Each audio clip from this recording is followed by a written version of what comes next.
आपने ये सारी चीज़ें बताई, फीमेल ये सब चीज़ें भी कर रही हैं, एक्सरसाइज भी कर रहे हैं, डाइट को भी फॉलो कर रहे हैं, फिर भी PCOS है, तो आपकी तरफ से लाइन ऑफ ट्रीटमेंट क्या रहता है?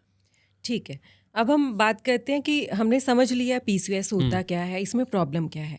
यूजुअली 30-40% इसका यही रीज़न है कि प्रॉब्लम यहाँ आती है, ठीक है, कि फॉलिकल मैच्योर नहीं होता, डोमिनेंट नहीं बन पाता, और मैच्योर नहीं होगा तो रप्चर होके बाहर नहीं आएगी। राइट। तो हमारा रोल यही है कि हम कुछ इनको ऐसी मेडिकेशंस दें कि हम ये इसको मैच्योरिटी की तरफ ले जाएं, राइट। ओके।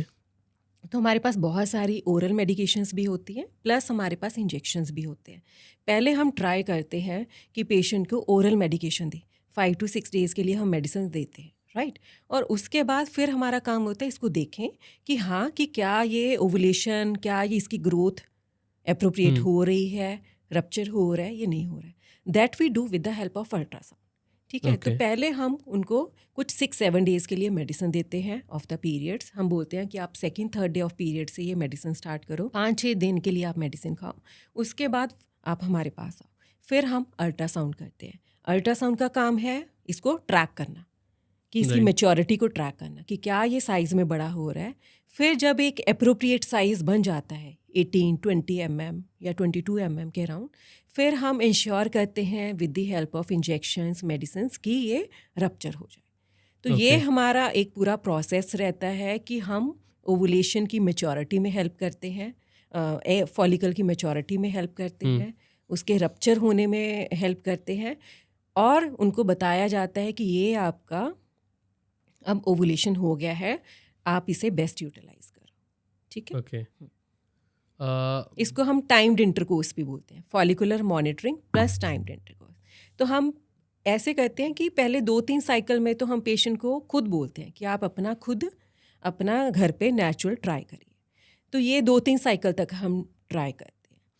बट अगर ये भी सक्सेसफुल नहीं होता है, राइट, फिर एक और चीज़ होती है जिसको हम IUI बोलते हैं। IUI, intra uterine insemination. इसमें क्या होता है, इसमें थोड़ा सा चेंज है। इसमें प्रोसेस तो सेम चलेगा कि हमने मेडिसिन दी, फॉलिकल बना, हमने ट्रैक करा, रप्चर हुआ। बट जिस दिन ये रप्चर हो जाता है उस दिन हम हस्बैंड को भी बुलाते हैं हॉस्पिटल में, और उनको बोलते हैं कि आप हमारी लैब में सीमन सैंपल दीजिए।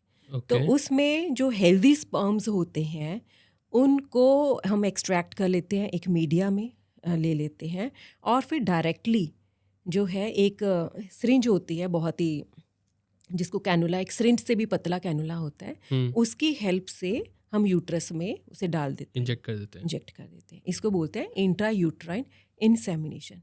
इससे थोड़े से प्रेगनेंसी पॉजिटिव होने के चांसेस बढ़ जाते हैं, नियर 20-25% चांसेस बढ़ जाते हैं। तो that's one step further.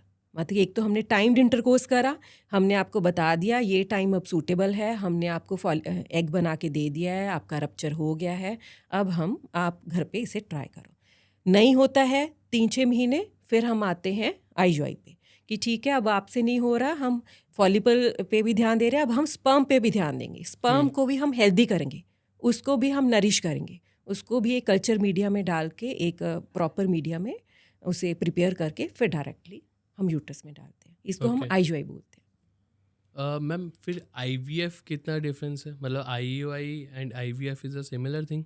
No, okay, there is a lot of difference between IUI and IVF।